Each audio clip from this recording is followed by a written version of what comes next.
Meningkatnya kasus COVID-19 di sejumlah daerah di Indonesia menjadi perhatian nasional termasuk Provinsi Sulsel.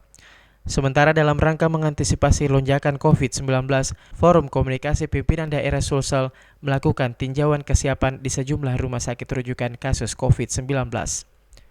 Pelaksana tugas Gubernur Sulsel Andi Sudirman Sulaiman dalam kunjungan ke Rumah Sakit Dadi Kota Makassar mengatakan saat ini kondisi COVID-19 terkendali.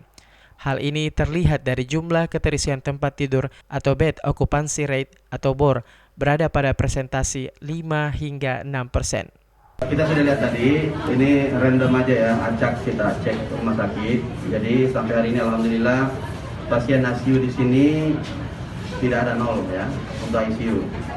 Adapun yang kemudian perkembangan di Sulawesi Selatan untuk kasus positif itu relatif masih terkendali selama bulan Maret, April, Mei, dan sekarang di Juni ya.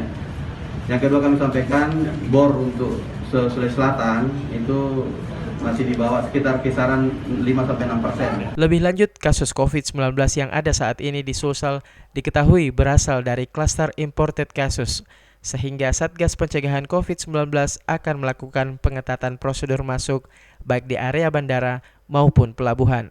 Tridewanti, Fajar TV dan Fajar Radio melaporkan.